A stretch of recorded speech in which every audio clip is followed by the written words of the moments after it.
মানবতা বিরোধী অপরাধের দায়ে সাবেক প্রধানমন্ত্রী শেখ হাসিনাকে বিচারের মুখোমুখি হতে হবে বলেছেন অন্তর্বর্তী সরকারের প্রধান উপদেষ্টা ডক্টর মোহাম্মদ ইউনূস।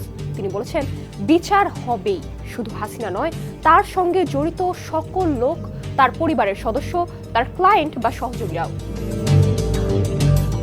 মানবতা বিরোধী অপরাধ ও দুর্নীতি সহ বিভিন্ন অভিযোগে অভিযুক্ত হাসিনার বিরুদ্ধে 2টি গ্রেপ্তারি পরোয়ানা জারি করেছে বাংলাদেশ। ডক্টর ইউনূস বলেছেন, হাসিনাকে ফেরত চেয়ে তারা আনুষ্ঠানিক চিঠি পাঠিয়েছেন, কিন্তু নয়াদিল্লি থেকে এখনো কোনো আনুষ্ঠানিক প্রতিক্রিয়া পাওয়া যায়নি।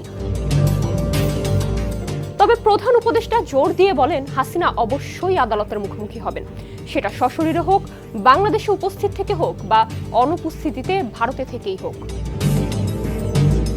অভিযুক্ত অপরাধের সাথে জড়িত লোকের সংখ্যা এবং পরিসর বেশি হওয়ায় কাজ করতে সময় লাগছে উল্লেখ করে প্রধান উপদেষ্টা বলেন, পুরো সরকার এর সাথে জড়িত ছিল, সুতরাং এটা বের করা কঠিন যে কারা সত্যি এবং উৎসাহের সাথে এই অপরাধগুলো করছিল, আর কারা উচ্চ পদস্থদের আদেশের অধীনে এসব কাজ করেছিল এবং কারা পুরোপুরি এসব অপরাধের সমর্থনকারী না হলেও এই ধরনের কর্মকাণ্ড চালিয়ে গিয়েছিল।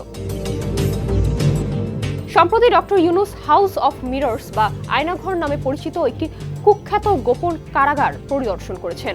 দরিদ্রের ব্যাংকার হিসেবে পরিচিত অর্থনীতির এই অধ্যাপক বলেছেন, এটি সবচেয়ে কুৎসিত জিনিস যা আপনি দেখতে পারেন, আপনি অনুভব করতে পারেন বা আপনি পর্যবেক্ষণ করতে পারেন।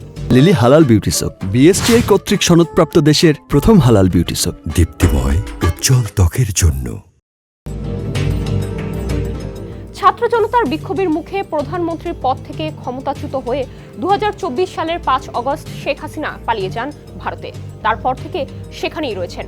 নাটকীয় এই পট পরিবর্তনের পর একে একে বের হয়ে এসেছে সাবেক স্বৈরাচারী সরকারের গুম, বিচার বহির্ভূত হত্যাকাণ্ড সহ মানবাধিকার লঙ্ঘনের ভয়াবহ নানা চিত্র।